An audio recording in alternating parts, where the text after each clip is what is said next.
তাহলে কি এ মাস থেকেই আবার সেই পুরনো ফর্মে ফিরছেন অনুব্রত মণ্ডল? আবারও কি কাউকে তোয়াক্কা না করেই সংগঠন তৈরিতে পুরোদমে ঝাঁপাতে চলেছেন? অন্তত তেমনটা ইঙ্গিত মিলছে তার বর্তমান রাজনৈতিক চালচলন দেখে। বীরভূমের রাজনীতি অন্তত 15 থেকে 20 বছর তিনিই ছিলেন শেষ কথা। কেউ কেউ বলেন তার এমন হুঙ্কার তাতে বাঘে গরু একসঙ্গে ঘাটে জল খেত। বাড়ি ঘর রাখবো না, চুরমার করে দেবো। অনেক কিছু থাকবে, নকুলদানা থাকবে, পাচন থাকবে, মানুষকে ভালোবাসা থাকবে, আদর থাকবে। অনুব্রত মণ্ডল জেল থেকে ফিরে আসার পর রাজনৈতিক পট পরিবর্তন ঘটে গেছে। দীর্ঘ 2.5 বছর তিনি জেলে ছিলেন। সেই জেলে থাকাকালীন রাজনৈতিকভাবে বীরভূমের অনেকগুলো পরিবর্তন হয়েছে। দল অনেকটা ভেঙে গিয়েছে, সেখানে তৃণমূলের মধ্যে অনেক গোষ্ঠীদ্বন্দ্ব এসছে। পাশাপাশি কাজল শেখের মতো এক নেতৃত্বের উত্থান ঘটেছে, তিনি জেলা পরিষদের সভাধিপতি হয়েছেন। এই সময় অনুব্রত মণ্ডল কিছুটা আস্তে আস্তে মনে হচ্ছিল যেন কোণঠাসা হয়ে যায়, কিন্তু নামটা অনুব্রত মণ্ডল। তিনি দেখা যাচ্ছে আবার তিনি আগের ঢঙে শুরু করেছেন তার রাজনৈতিক ক্রিয়াকলাপ। ওখানে কি জন্য গেছিলিস? আঙুল করে কেটে ফেলে দেবো, আমার চেয়ে বোধ কেউ নাই। নলহাটিতে একটি সভা থেকে তিনি ঘোষণা করলেন সেই আগের মতো করেই বুথভিত্তিক সম্মেলন হবে। কত লোক আনতে হবে সেই টার্গেটও বেঁধে দিলেন। আমরা 3টে সাব ডিভিশনে 3টে প্রোগ্রাম রেখেছি।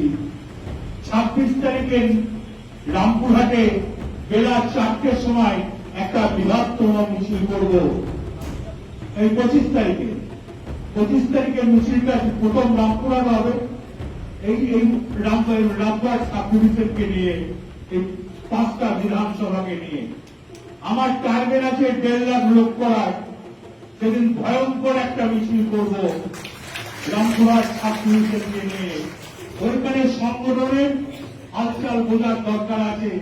সংগঠনটা কোথায় গিয়েছে, কত দূরে এগিয়ে আছে, কতটা দূরে আছে, এখনো কাছে এসছে কিনা, ওদিন দেখার দায়িত্ব সাব ডিভিশনের রামপুরহাট। এত বছর বীরভূম জেলাতে অনুব্রতই ছিলেন তৃণমূলের শেষ কথা। তার ওই গম্ভীর গলায় ঝাঁঝালো গরমাগরম ডায়লগ আর হুমকি দেখতে অভ্যস্ত ছিল গোটা রাজ্য। ভুলচুক হলে দলের কর্মীরা তো কেষ্ট শাসনের মুখে পড়তেনি, এমনকি নেতারাও বাদ যেতেন না।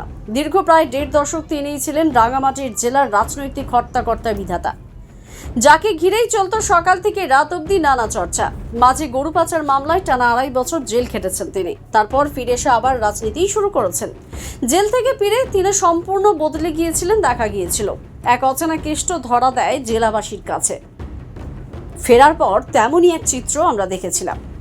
গরমাগরম ডায়লগ ছেড়ে একটাই বক্তব্য, হিংসা ছেড়ে মানুষ জোড়ার পথে আসুন সবাই।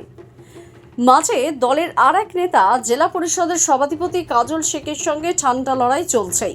কাজল কোনোভাবেই কেষ্টর আর একনায়কতন্ত্র মানতে রাজি নয়, কিন্তু কেষ্ট মণ্ডল কি কারোর কথায় পাত্তা দেন? তাই নিজেই শুরু করে দিলেন আগের মতো করে সাংগঠনিক সভা। আগে মহকুমা ভিত্তিক ও পরে ব্লক ও বুথ ধরে ধরে সভা করবেন বলে ঘোষণা করলেন। বীরভূমের সংগঠন তাকে বলে দেখিয়ে দেবো। পুজোর পর ব্লকে জনসভা করবো, এক জনসভায় ব্লকে 1 লাখ করে লোক করবো। তারপর তো 26-এ মমতা ব্যানার্জি জনসভা করবো মাত্র 2 থেকে 3টে, অন্তত 5-10 লাখ লোক করবো। 11 সিট 11টাই জিতবো। জয় হিন্দ। অর্থাৎ বিধানসভা ভোট যত এগিয়ে আসছে, অনুব্রত মণ্ডল তত যেন নিজেকে মেলে ধরার চেষ্টা করছে। আমরা সেদিকেই নজর রাখছি, আর আপনারা নজর রাখুন দ্য সহজ পাঠের পর্দায়, কারণ দ্য সহজ পাঠ, সহজ কথা, সঠিক তথ্য। দ্য সহজ পাঠ, সহজ কথা, সঠিক তথ্য।